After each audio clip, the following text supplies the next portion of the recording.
김성주 할머니는 일제강점기 근로정신대 강제징용 피해자입니다. 여자 근로정신대는 특히 학교 단위를 동원의 수단으로 삼았다라고 하는 것이 특징입니다. 지역별로 할당을 해서 초등학교 6학년 또래 아이들을 조직적으로 보냈었고, 그러니까 대상도 10대 초반인 것도 문제이지만 그들한테는 그 학교나 스승이라고 하는 것은 대단히 어떻게 보면 구속력을 갖는 존재인데, 학교 담임선생이나 교장을 통해서 학교에 모이도록 해서 이렇게 좀 동원을 했습니다.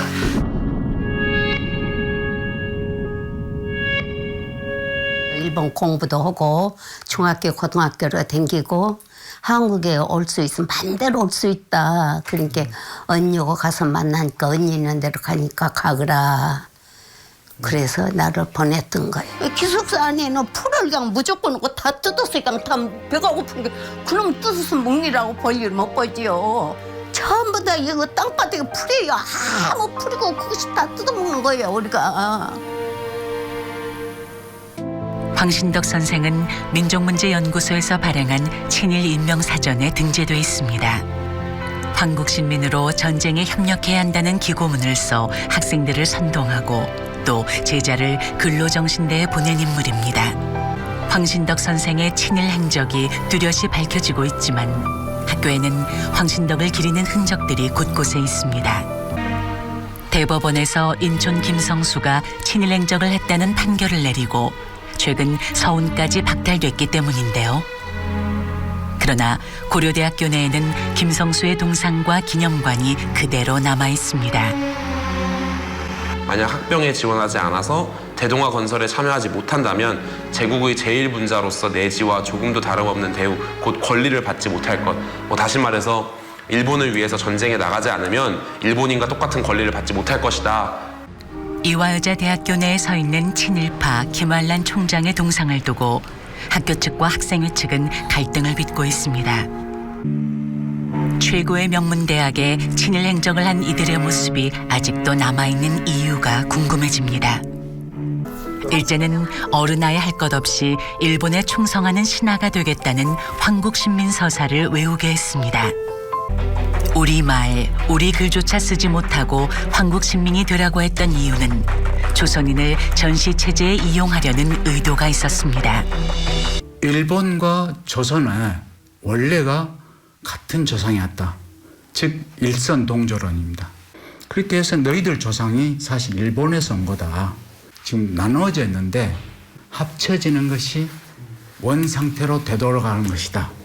스다소기치가 만들었고 이방도 선생이 그 스다소기치가 강의하는 현장에서 수업을 들은 다음에 한국에 와서 진단학교 만들고 서울대 교수로 그 1945년 가면서 한국사 교과서를 만들고 그러는데 그 제자들이 다 따르고 이렇게 만들어진 역사가 대한민국 한국사 교과서 아니겠어요. 이것을 무너뜨린다는 것, 이것을 바꾼다는 것은 천동설에서 지동설로 넘어가는 것보다도 쉽지도 않을. 휘문 의숙의 법인과 학교 관계자들이 55억 원 가량의 교비를 횡령한 것으로. 학교법인 휘문의숙의 설립자는 일본 정부로부터 자작자기와 은사금을 받은 대표적인 친일파 민영휘입니다. 친일파 민영휘가 세운 휘문의숙은 아들, 손자, 증손자가 물려받아 족벌사학의 전형적인 형태를 띠며 100년을 넘게 유지해오고 있습니다. 학교는 군대의 복제품이에요. 보니까 독일이 프랑스 점령한 건 3년이거든요. 3년이 채 안 될 거예요. 근데 우리는 만 35년이 넘었고 그 전에 35년까지 한 70년 동안 우리 이걸 지배했는데 왜 우리 속에 일제전쟁 없겠습니까? 현장에 있는 사람이나 또는 그 교육 정책을 다루는 정부나 시민운동가들이 왜 이걸 반성 안 하는지 이해가 안 돼요. 당신이 존경하는 위인의 얼굴을 친일 화가가 그렸다면, 독립운동가의 동상을 친일 조각가가 만들었다면, 친일 화가의 미술관을 시에서 관리하고 있다면,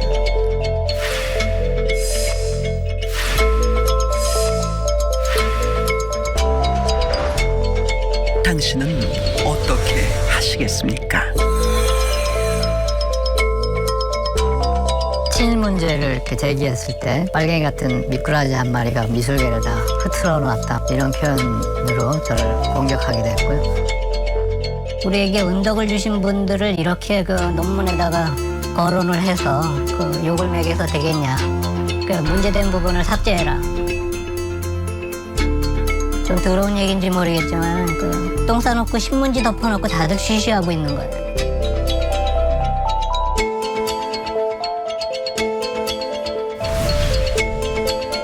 미술계의 친일은 누구도 이야기해서는 안 되는 그저 과거로 흘러가 버린 지난 일일까요? 우리 그리신 분이 친일하신 화가예요. 일제 때. 대부분은 처음 듣는다는 반응. 그 얼굴을 그린 분이 친일하신 분이 그렸어요. 일제 때. 친일? 예, 예. 친일파? 아, 그렇구나. 네, 근데 매일 쓰시는데 모르셨죠? 몰랐죠. 예, 좀 친일이라는 건 처음 들어봤네? 예, 좀 듣고 나시니까 좀 어떠세요? 기분 나쁘죠. 조금 안 예. 좋죠. 훌륭한 사람 많았는데 어디 그분이 그런 사람이 그랬을까요? 조금 충격적이에요. 되게 화가 나요. 당장 바꿨으면 좋겠어, 진짜. 세종대왕의 영정을 그린 화가는 운보 김기창. 그는 친일 화가입니다. 게다가 화가 본인의 얼굴을 그렸다는 의혹까지 있는 상황. 표준 영정이란 국가에서 표준으로 인정한 위인의 초상화를 말합니다. 영정 동상심의위원회의 심의를 거친 후 문화체육관광부 장관의 지정을 받습니다. 하지만 친일 화가가 그린 위인이 문제의 핵심. 특히 왜군을 물리치거나 일제에 저항한 위인을 친일 화가가 그렸다면 우리는 어떻게 받아들여야 할까? 지금 말씀드린 상식이라고 했지만 인간의 정의상 그 친일 인사의 손에 의해서 자신의 모습이 만들어지는 걸 독립투사가 좋아할까?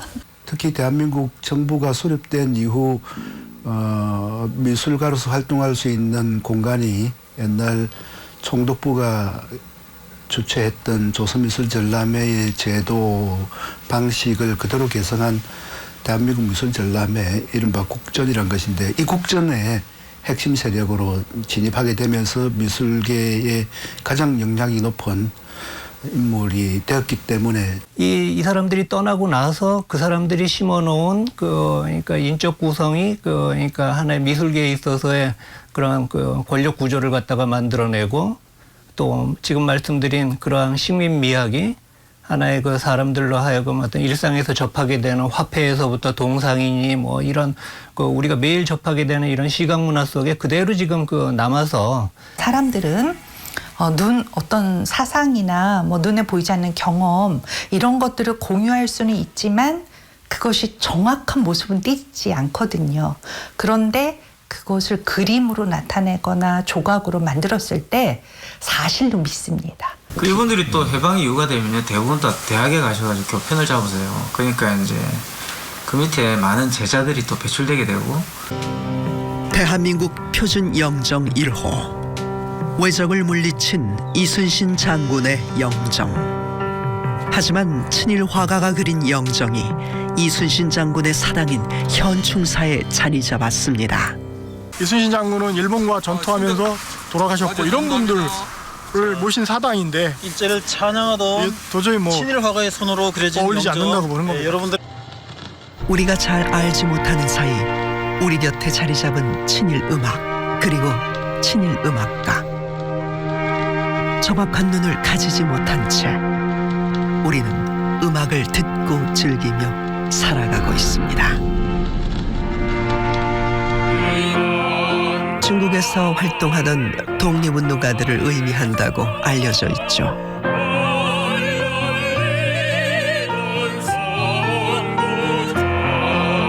윤혜영이라는 사람이 쓴 시 용정의 노래, 조두남 씨가 붙인 노래인데 그 용정의 노래는 용정의 처녀가 말탄 일본군을 그냥 부러워서 짝사랑하면서 불렀던 노래인데 나중에 해방 이후에 조두남이라는 사람이 가사를 살짝 바꿔서 선구자. 그래서 마치 말탄 독립군을 찬양하는 듯한 이런 착각을 느끼게 하고. 그 말 달리던 선구자가 네. 독립운동가가 아니었네요. 말 달리는 일본 장교. 우리는 친일 음악가가 누구인지, 친일 음악이 무엇인지 배울 기회조차 갖지 못했습니다.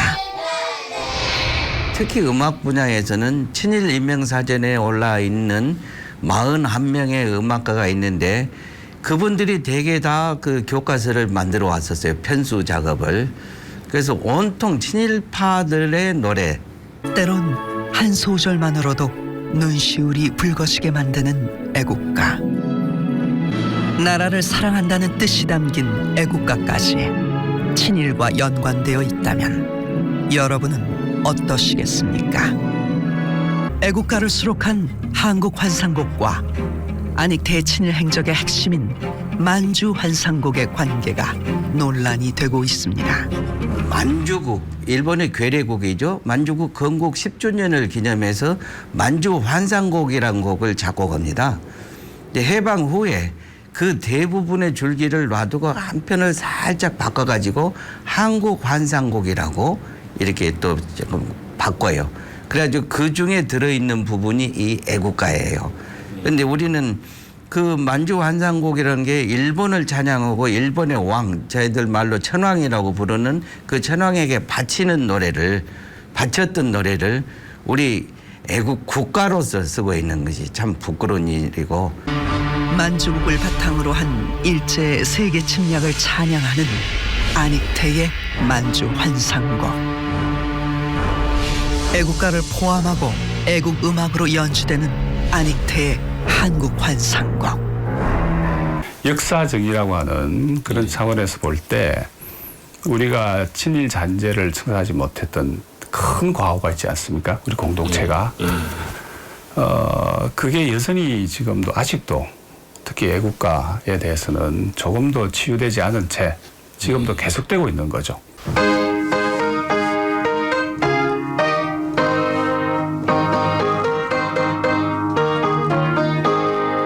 네, 이런 식으로 나가는 화려한 강산 하고 가는 지금 만주환상곡도 같은 키로 이렇게 음악이 있습니다. 똑같습니다.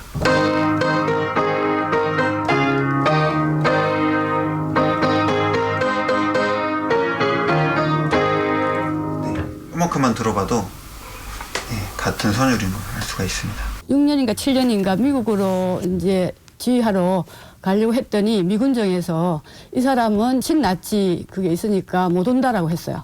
아, 안익태 선생이 친나치 부역자였나요? 그렇죠. 안익태는 에키타이 안이라는 일본식 이름으로 유럽에서 활동을 했습니다. 일본식 이름 에키타이 안. 신분 세탁을 위해 변경된 생년월일, 평양 출생을 도쿄라 바꾼 흔적. 그리고 직업은 지휘자이면서 작곡가. 또한 정치적인 부정적인 보고가 없다라고 이렇게 서명이 되어 있어요. 나치가 인정한 사람이네요. 안익태 선생님의 친일은 국제적이라고 할 수 있겠죠. 그러니까 우리 지금까지 친일은 국내에서만 그 뭐 만주 정도. 그러니까 일본 동맹국인 독일에서 일본을 대표하는 지휘자로서 일본 지휘자로서 굉장히 활동을 많이 하셨어요. 연주회를 많이 하셨는데 그 모든 것이 일본을 위한 것이었죠. 결국은. 그 친나치도 결국은 친이라고도 일맥상통하다고 할 수 있겠습니다. 명령과 구호만으로 전 국민을 전선에서 돌격하라고 할 수는 없지만 북과 나팔 소리는 그게 가능하게 만들잖아요.